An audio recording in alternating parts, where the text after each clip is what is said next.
여러분 안녕하세요. 편집자 K입니다. 오늘은 연휴에 읽으면 좋을 만한 책 몇 권을 가지고 왔습니다. 연휴에 아무래도 먼 거리 이동하시는 분들도 계시고 또 여행을 가시거나 집에서 쉬는 분들도 계실 텐데요. 왠지 좀 술술 잘 읽히는 재밌는 책을 권해드리면 좋겠다라는 생각이 들었습니다.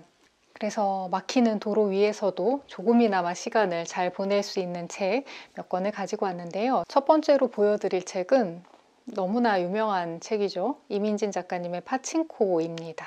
2권 세트인 소설이고 꽤 긴 작품이죠. 근데 제가 이 책을 좀 뒤늦게 읽었어요. 저는 2024년에 이 책을 읽었고 이 소설이 제가 2024년에 읽은 모든 책 중에 가장 재미있고 가장 감동적이었습니다. 너무나 흡입력이 강한 책이어가지고 이거는 어떤 식으로도 보여드려야 되는데? 라고 벼르고 있었거든요. 근데 연휴에 이번에 읽으시면 정말 좋을 만한 소설입니다. 워낙 유명한 소설이라서 아시는 분들도 많으실 거고 또 애플 오리지널 시리즈로 드라마화가 되기도 했죠. 저는 그 드라마도 보고 소설도 읽고 심지어 오디오북도 듣고 그렇게 여러 가지 방식으로 이 작품을 즐겼는데 그래서 저한테는 조금 더 생생하게 남아있는 것 같기도 해요. 이 책은 이민진 작가님이 영어로 쓴 소설입니다.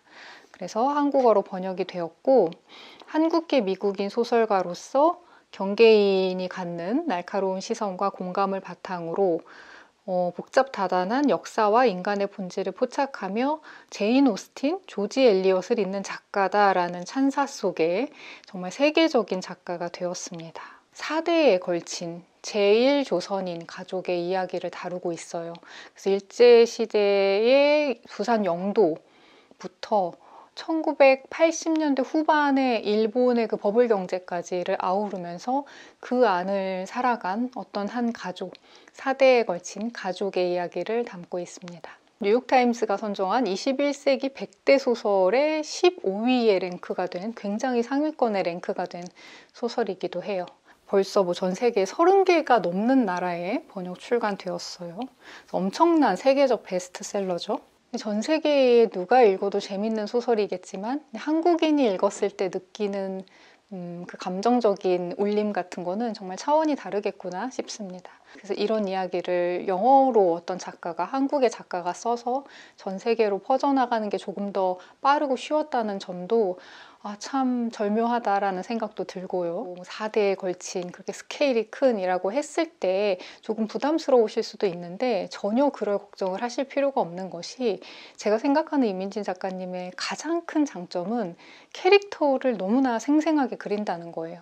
그 캐릭터가 생생하려면 당연히 그 인물의 성격뿐만 아니라 그 인물이 하는 말들, 대사들을 너무나 잘 쓰시는 작가다라는 생각을 읽는 내내 감탄하면서 했거든요. 읽다 보면은 여기 등장하는 모든 인물이 정말로 아는 사람이 된 것 같은 착각을 할 만큼 너무나 가까이 다가오고 가족의 캐릭터가 물론 가장 강렬하겠지만 제가 또 놀란 것은 그 외의 인물들, 주변 인물들이라고 통칭이 될 만한 너무 많은 인물들이 그 한 사람 한 사람의 고유성을 다 가지고 있다는 거였어요.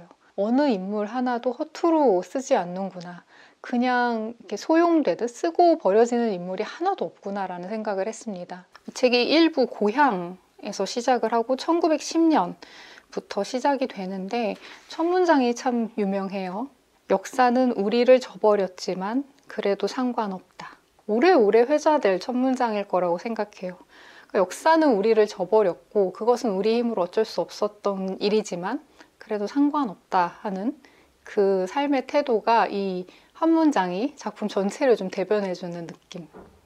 그리고 제가 아까 캐릭터가 너무 살아있다라는 말씀을 드렸는데 이제 선자의 부모 세대의 이야기부터 나와서 이제 어린 선자가 어떻게 성장을 했는지 그리고 어떤 남자를 만나서 사랑에 빠지고 또 그 사람이 아닌 또 어떤 남자와 새로운 인생을 기약하게 되는 이제 이런 일들이 일부 앞부분에 나오는데 이 선자가 혼인을 맺게 돼요. 이제 그랬을 때 선자 어머니가 지금은 일제강점기입니다. 선자 어머니가 이 새로 시작하는 부부에게 따뜻한 쌀밥이라도 한 그릇 먹이고 싶다라는 생각으로 쌀집에 찾아가는 이야기입니다.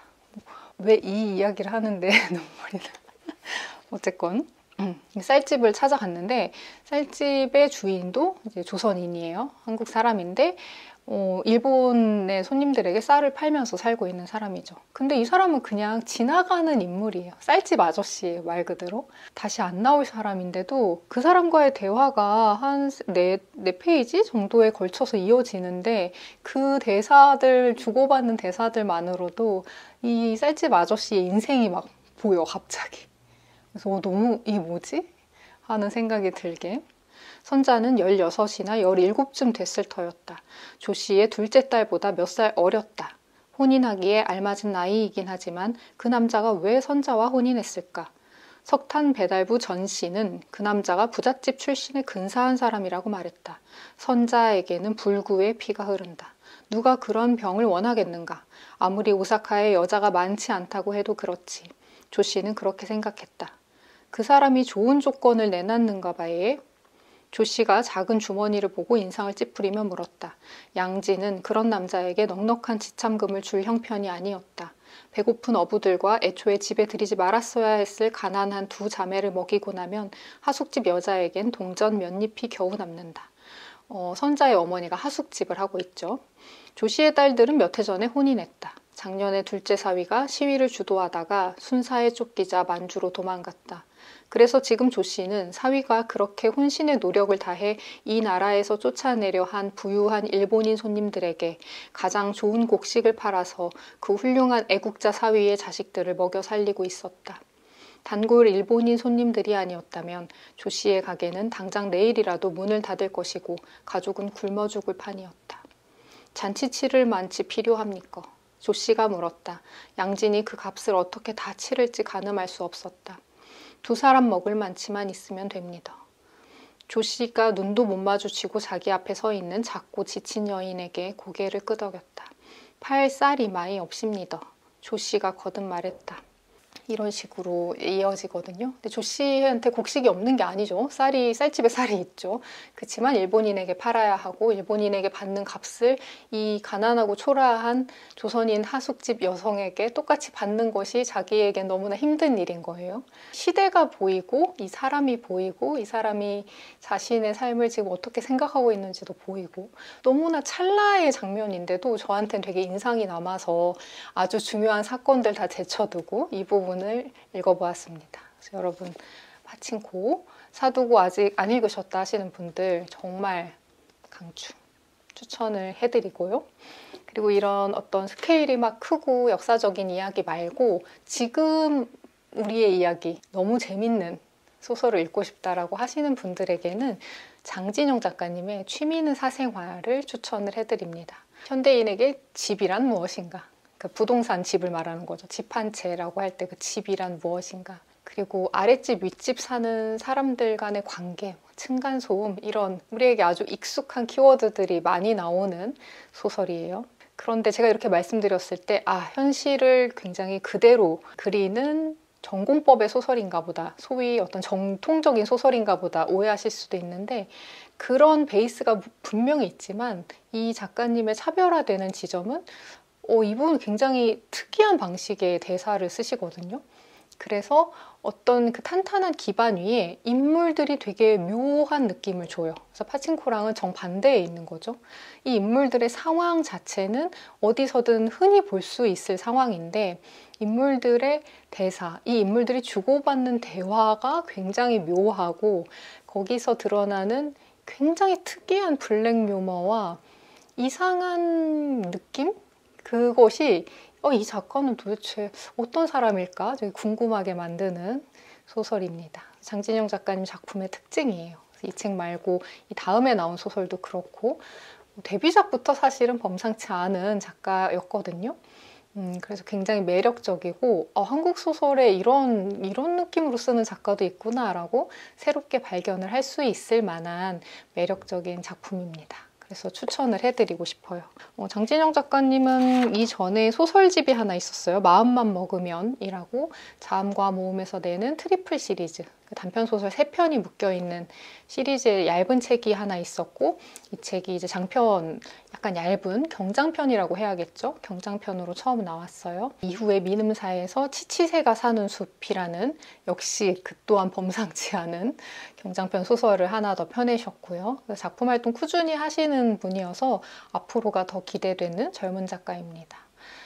책 내용이 어떻게 말씀을 드려도 너무나 이게 스포일러가 될 수 있기 때문에 정말 그냥 윤곽만 살짝 말씀드릴게요. 그러고 그냥 저를 믿고 한번 읽어봐 주세요 라고 말씀을 드리는 수밖에 없을 것 같습니다. 주요 배경은 한 아파트 단지예요. 그래서 저도 지금 아파트에 살고 있는데 저는 위아래에 누가 살고 있는지 모릅니다. 그래서 많은 분들이 아마 모르는 채 살겠죠, 요즘은. 근데 이 소설에 한 여성, 은협이라는 여성, 농협할 때 협자를 쓴다 하면서 나오는데, 이 은협이라는 여성은 아래층에 누가 사는지 압니다. 왜냐하면 아래층에서 층간소음 때문에 한번 항의를 한 적이 있어요. 은협은 굉장히 정신없고 좀 지친 나날을 보내고 있는데요. 자녀가 무려 4명이에요. 초등학생 남자애 2과 미취학 아동인 이제 곧 초등학교 들어가야 되는 딸과 그리고 갓난아기까지 아이가 넷인 여성의 육아와 가사를 생각해 보시면 아시겠죠? 정말 정신없이 살고 있고, 그 여성과 아래층 여자가 친구가 되었어요. 층간소음 때문에 안면을 트게 됐지만 아래층 여성이 나이가 좀 더 많아서 언니라고 부르는데, 언니가 너무나 구세주 같은 존재가 된 거예요. 급하게 무슨 볼일이 생겼을 때, 아이가 아플 때 정말 바로 연락해서 언니 저 조금만 도와주세요 하면은 구세주처럼 등장해서 도와주는, 그리고 일을 너무 잘 도와주는 언니인 거죠. 심지어 그 아들들이 초등학교에서 막 싸움이 나서 저 어머니 좀 잠깐 와주셔야겠습니다 라고 했을 때 그 언니한테 부탁해서 그런 자리까지 대신 가줄 만큼 보통 사이는 아닌 거죠. 그런 여성, 2여성이 주연입니다. 주연. 네. 그리고 이 소설은 그 아랫집에 사는 여성의 시점에서 쓰여져 있어요. 그것이 또 읽다 보면 되게 중요한 트릭 중에 하나죠. 아랫집 여성의 시선으로 본 풍경을 우리가 본다는 것. 그래서 이제 보다 보면은 이렇게 되다 보면 저렇게 이어지겠지라고 생각하는 어떤 이야기의 흐름이라는 것이 있잖아요. 근데 그것을 장진영 작가님이 번번이 배반하고 계속 다른 길로 우리를 안내를 하거든요. 그래서 이게 어떻게 끝날지 정말 예상할 수 없는, 그렇게 분량이 많지 않은데도 작가한테 딱 휘둘리면서 끌려가는 듯이 읽게 되는 소설이에요. 결말에 대해서는 호불호가 있을 수 있습니다. 그것 또한 이 작품의 매력이라고 저는 생각을 해요. 문장을 너무 찰지게 잘 쓰고 아까 말씀드린 것처럼 되게 이상한 매력을 가진 대사들이 많이 나오고, 그런 좀 특이한 인물의 특이한 어떤 지점들이 잘 극대화가 되어 있어서 너무 이상하고 재밌고 이 다음이 너무 궁금하고 이제 그런 마음으로 읽게 되는 소설 추천을 해봅니다. 첫 문장은 이 모든 일은 10월의 한파특보에서 비롯되었다. 64년 만에 가을 한파였다. 국민연금을 수령하는 노인들을 제외한다면 모두가 처음 겪는 기상이변이었다. 이런 표현도 신기하죠? 국민연금을 수령하는 노인을 제외하면 모두가 처음 겪는 기상이변. 이게 64년 만의 일이라는 것을 이런 식으로 표현하는 것. 뒤에 김미월 소설가께서도 추천사를 쓰셨는데 첫 문장이 내가 올해 읽은 가장 재미있는 소설이네요. 그래서 취미는 사생활도 재밌게 읽을 수 있는 책으로 추천을 해드립니다. 그리고 이 책은 무슨 독서 모임 같은 거 하시는 분들이 같이 읽으셔도 좋을 것 같아요. 할 말이 너무 많은 소설이어서. 그리고 마지막 책. 마지막 책은 소설은 아니고 심지어 신간인데요. 이 신간 나온 거 보자마자 구매해서 보고 연휴에 보면 참 좋겠다라는 생각이 들어서 보여드려요. 유물멍입니다. 제목 진짜 잘 정했죠. 제목이 너무 좋아. 가만히 바라볼수록 좋은 것들. 유물멍. 유물을 보면서 멍 때리는 그런 내용입니다. 그래서 이렇게 책이 랩핑이 되어서 왔는데 뒤에 이렇게 스티커가 같이 왔더라고요. 저 스티커 잘 안 쓰는데 이 스티커는 쓰고 싶어서 아니 무슨 다이어리나 수첩이라도 하나 새로 사야 되나 싶을 만큼 귀여운 유물 그림이 스티커로 붙어 있습니다. 국립중앙박물관 큐레이터와 관람객들이 뽑은 최애 유물. 최애 유물 100가지. 그러니까 이런 유물이라는 게 되게 고리타분해 보이고 옛날에 무언가를 말을 할 수 있는데 최애 유물 혹은 유물멍 이런 식으로 요즘의 말과 되게 절묘하게 잘 합친 책이다라는 생각이 들었어요.